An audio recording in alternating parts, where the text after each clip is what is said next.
Okay. हाय। कैसे हैं आप लोग? तो अगर किसी वस्तु का अगर वैल्यू गिर जाए ना, तो कितना बुरा लगता है ना। चाहे वो वस्तु हो या व्यक्ति हो या अपना इंडियन रुपी ही हो। किसी पर्सन की परिवार में कहते हैं ना, कम्युनिटी में, कि उसका वैल्यू एकदम गिर गया, उसका वैल्यू है ही नहीं, तो हीनता की भावना से देखने लगते हैं ना। उसी प्रकार अगर भारत का रुपी गिर जाए तो विदेशी कंट्री कैसा सोचता होगा? कुछ ऐसा ही सोचता होगा जैसे कॉमन पीपल सोचते हैं। तो विदेशी कंट्री ट्रस्ट हटा देता है इंडिया पर से कि इंडिया में इन्वेस्ट नहीं करेंगे, क्योंकि इंडिया की रुपी लगातार फॉल होते जा रहा है। और जब लगातार फॉल होता है ना, तो कोई भी इन्वेस्टर इन्वेस्ट नहीं करना चाहता इंडिया में। और कुछ ऐसा ही हुआ है। क्यों इंडिया की रुपी लगातार फेल करते जा रही है, लगातार गिरते जा रही है रुपी वैल्यू? क्यों? आखिर क्या समस्या है? किसकी वजह से इंडिया रुपी फॉल कर रही है? आखिर हम लोग क्या ऐसा कर रहे हैं? सरकार क्या कर रही है कि इंडिया रुपी गिर रही है भाई?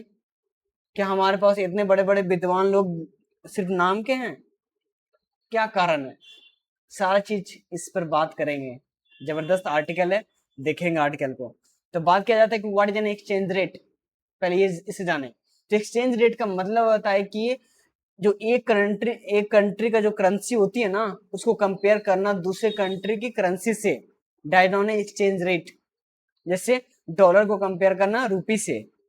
तो पहले 2025 का देखेंगे, तो 2025 से पहले को देख लो। पहले $1 में 75 रुपया था। फिर $1 में 85 रुपया हुआ। और अभी देखोगे ना, तो $1 में 96 रुपये चल रही है। आप समझ लो। आपको लग रहा है कि ये तो प्राइस बढ़ रहा है, नंबर बढ़ रहे हैं, नहीं। रूपी डिक्लाइन कर रही है, रूपी की वैल्यू गिरते जा रही है।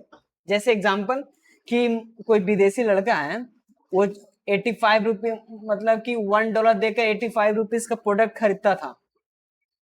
अब 96 का प्रोडक्ट वो $1 में ही खरीदेगा। पहले उसको 96 रुपये का प्रोडक्ट खरीदने में 1 पॉइंट समथिंग पे करता था, लेकिन वो $1 में खरीदेगा। तो उसका प्रॉफिट हुआ ना, लॉस किसका हुआ? हमारा।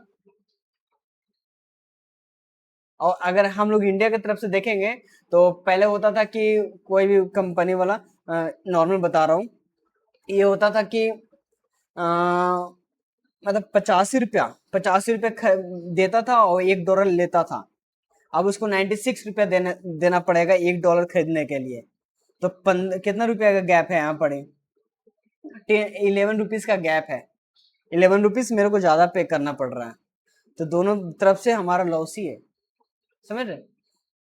तो जब जब यूएस डॉलर स्ट्रांग होता है, इंडिया रुपी वीक होने लगता है। क्यों? क्योंकि हम लोग डायरेक्टली और इनडायरेक्टली डिपेंडेंट है यूएस डॉलर पर। तो एक तराजू जब उसका वजन जाएगा, तो हम लोग तो क्या होंगे? हल्के हो जाएंगे ना, वीक हो जाएंगे। तो आखिर क्या रीजन है कि इंडिया की जो करेंसी है वो डिक्लाइन करते जा रही है? पहला पॉइंट देखते हैं, India imports more than its export. Import बहुत ज्यादा कराता है एक्सपोर्ट से। क्रूड ऑयल मंगाएगा, इलेक्ट्रॉनिक्स एंड मशीनरी मंगाएंगे। जब सामान मंगाते हैं ना, तो डॉलर ज्यादा पे करना पड़ता है हम लोग को। और डॉलर लाएंगे कहाँ से भाई? डॉलर उगता थोड़ी है ना, डॉलर की खेती होती है हमारे पास। डॉलर किसके पास है? फॉरेन कंट्रियों के पास है। तो बाहर से डॉलर खरीदते हैं हम लोग। कैसे? रुपये को सेल कर कर अपना रुपये को बेचते हैं, तब डॉलर खरीदना पड़ता है। तभी डॉलर मिल पाता है, तभी डॉलर हमारे मार्केट में आता है। ज्यादा रुपये देते हैं तब डॉलर खरीदते हैं। जिसे देख नहीं रहते, अभी 96 रुपया दोगे तो $1 देगा। फिर कुछ दिन में ऐसा आ जाएगा कि 200 रुपया दोगे तो वो $1 देगा। तो कितना लॉस में हम लोग जा रहे हैं? आखिर ऐसा क्यों होता है? हम लोग की वजह से। हम लोग लालच भरी जो इंसान है ना, इसकी वजह से। क्योंकि अननेसेसरी इतना डिमांड किए है ना, क्रूड ऑयल का, इलेक्ट्रॉनिक्स का, मशीनरी गुड्स का, कि रुपया हमारा बिक होते जा रहा है। High demand for dollar, weakened the rupee. Dollar का डिमांड बढ़ेगा, रुपी का वैल्यू घटेगा। सेकंड पॉइंट क्या है, rising crude oil prices. Global level पर मान लो कि हमारा तेल कहाँ से आता है, सऊदी अरबिया, यूएई और ईरान से आता है तेल। और मान लो उन लोग प्राइस महंगा कर दिया कि नहीं, बोला कि एक बैरल तेल मान लो कि पहले 1,000 में मिलता था, अब 2,000 में मिल रहा है, 1,000 का डिफरेंस। तो फिर क्या होगा, प्राइस इधर भी बढ़ाना पड़ेगा ना। डॉलर का प्राइस बढ़ गया तो इधर भी प्राइस बढ़ाना पड़ेगा, रुपये ज्यादा पे करना पड़ेगा हमको। तो ग्लोबल प्राइस राइज होता है ना, तो इंडिया को ज्यादा डॉलर पे करने पड़ते हैं इम्पोर्ट्स के लिए, और ऐसे रुपये पर प्रेशर पड़ता है और फिर रुपये डिक्लाइन होने लगती है। अब अभी रिसेंटली हुआ ना ये, जब इसराइल ईरान पर हमला कर रहा था तो ईरान के पास तेल था और वो तेल महंगा कर दिया पूरा। वो हॉर्मुज का जो गलियारा है ना, वो पूरा बंद हो गया था। कितना मुसीबत से तेल ला रहे थे हम लोग, और तेल महंगा भी हो गया था। रशिया यूक्रेन का वार के देख लीजिए, उस टाइम में भी ऑयल की प्राइसेस बढ़ी थी। वो तो रशिया था जो हम लोग को मदद कर दिया था कंफर्टेबल प्राइस में देके। ऐसे ऐसे समस्या होती है। अगर मान लो कुछ ऐसा होता कि हम लोग तेल मंगाते ही नहीं, ठीक है, रिन्यूएबल एनर्जी पर हम लोग जिंदा रहते हैं और तेल का डिमांड ही नहीं करते। जब तेल डिमांड ही नहीं करते हैं तो डॉलर इकट्ठा करने की जरूरत ही नहीं पड़ता हमको। अब जब डॉलर इकट्ठा करने की जरूरत नहीं पड़ता तो रुपये क्यों सेल करते हैं हम, फिर डॉलर उनको क्यों देते हैं जब डिमांड ही नहीं है। डिमांड है तब तो डॉलर व्यवस्था करना पड़ रहा है ना। इसीलिए हम आप लोगों को कहते हैं, इसे ये सरकार को कहते हैं, मैं इसीलिए सरकार कहती है, मैं क्या कहूँ, सरकार कहती है, हम कहते हैं कि क्रूड ऑयल को कम यूज करिए, रिन्यूएबल एनर्जी के प्रति झुकाव ज्यादा रखिए।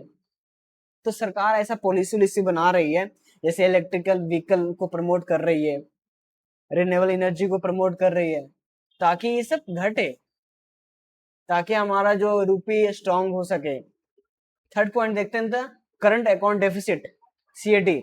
इंपोर्ट ज्यादा मंगाना, एक्सपोर्ट कम करना, इसकी वजह से करंट अकाउंट डेफिसिट क्रिएट होता है, मतलब हमारा करंट अकाउंट घाटा में है।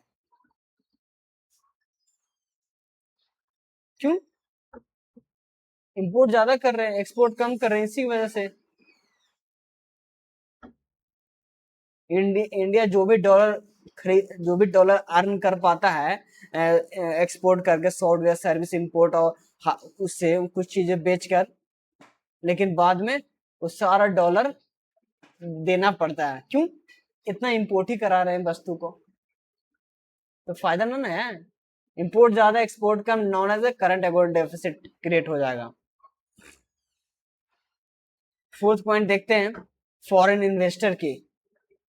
फॉरेन इन्वेस्टर्स को यूएसए ने लालच दे दिया कि मान लो कि एक फॉरेन इन्वेस्टर है जो इंडिया के स्टॉक मार्केट में इन्वेस्ट किया हुआ है, ठीक है, और वो तो बिजनेस लाइक पर्सन है ना, उसको जाने प्रॉफिट मिलेगा उन्हें भाग जाएगा। मान लो इंडिया के बैंक ने उसको एडवर्टाइजमेंट दिया कि हम आपको ज्यादा इंटरेस्ट देंगे, आप इधर इन्वेस्ट करिए, तो सारा इधर जो ना सारा जो मनी उसको मिला है, सारा अपना पैसा निकाल कर यूएसए इधर इन्वेस्ट कर देगा वो।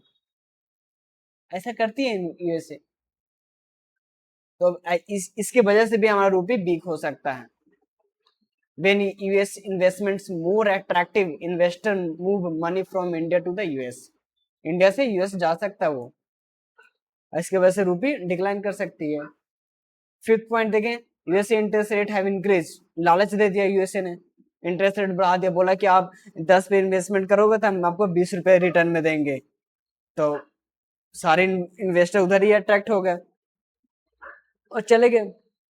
हमारे पास इन्वेस्टर ही नहीं है फॉरेनर जो डॉलर दे सके।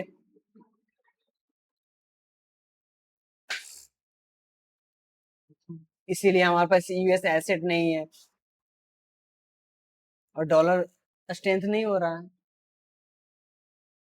इन्वेस्टर को चाहिए क्या, safer and profitable US assets strengthening dollar globally.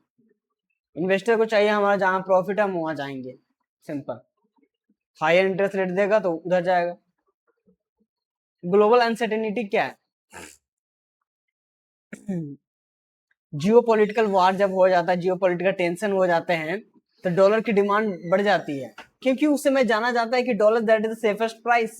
Safest currency है वो, और कुछ ऐसा चाल चलती भी है वो यूएसए की सरकारें अपनी करेंसी को स्ट्रॉन्ग कराने के लिए, क्योंकि उस टाइम डॉलर की डिमांड ज्यादा हो जाती है, और फिर हमें जब डॉलर की डिमांड ज्यादा होता है तो रुपये वीक हो जाता है हमारा। जियो पॉलिटिकल टेंशन की बात बता रहा हूँ ना, जब ऑयल की प्राइसेस बढ़ गई थी तो फिर हम लोग देना पड़ा था ना, मतलब कि डॉलर को डबल प्राइस में देना पड़ा था।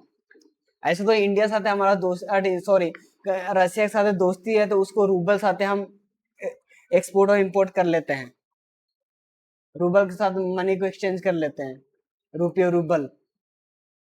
लेकिन जब डॉलर की बात आती है तो समस्या हो जाती है ना, प्राइस देना पड़ता है। Sorry for that, 1 minute रुकिएगा।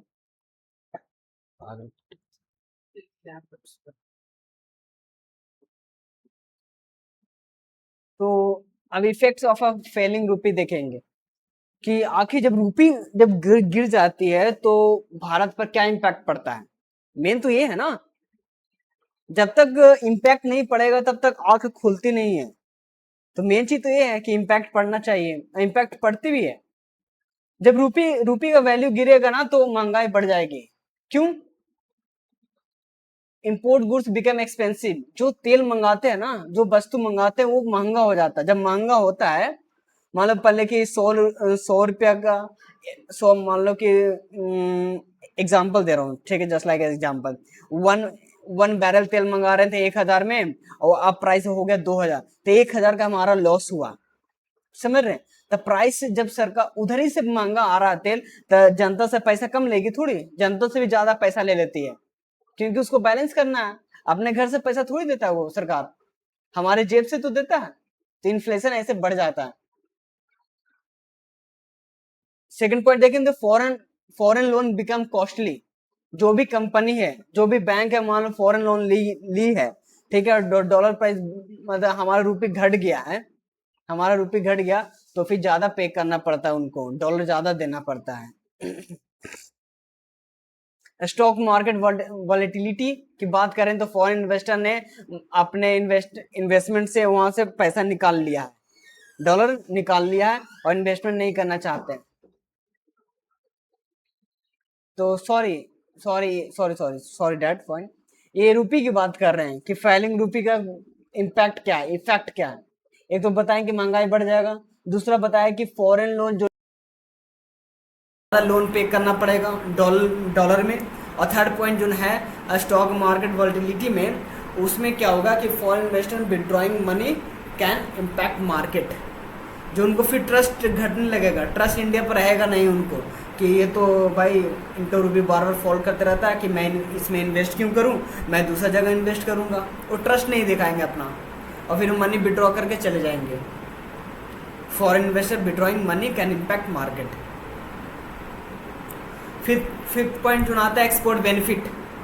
इसमें एक चीज सिर्फ बेनिफिट लगता है कि इंडिया के जो प्रोडक्ट्स है ना वो ज़्यादा बिकते हैं, लेकिन कम प्राइस में बिकते हैं, उसका वैल्यू नहीं मिल पाता जो प्रोडक्ट का, जो जितने लागत में बना उतने लागत का वैल्यू नहीं मिल पाता। लेकिन हाँ, प्रोडक्ट बहुत सारा, क्योंकि उसको बार बार लोगों को लगता ही है कि वस्तु बहुत चीप है तो खरीद लो। जैसे चाइना के सामान हम लोगों को चीप लगता है ना, तो खरीद लो, ऐसा होता है। आरबीआई की बात करें तो आरबीआई क्या अहम भूमिका निभाती है इसमें। आरबीआई मनी को कंट्रोल करती है, स्टेबलाइज करती है, सर्कुलेट करने में मदद करती है। मान लो इस टाइम की डॉलर की कमी हो रही है, ठीक है, कोई भी कंपनी है, प्राइवेट लिमिटेड कंपनी, वो तेल मंगाया और तेल डॉलर की प्राइस बढ़ गया और इनके पास डॉलर है नहीं, तो ये आरबीआई से डॉलर खरीदेंगे, ठीक है। और बहुत सारी ऐसा कंपनी है, तो फिर आरबीआई डॉलर इशू करती है कि डॉलर मनी में सर्कुलेट करवाती है, selling dollar from forex reserve से अपना डॉलर बेचेगी वो, कि लीजिए, पैनिक होने की जरूरत नहीं है, आप डॉलर लीजिए।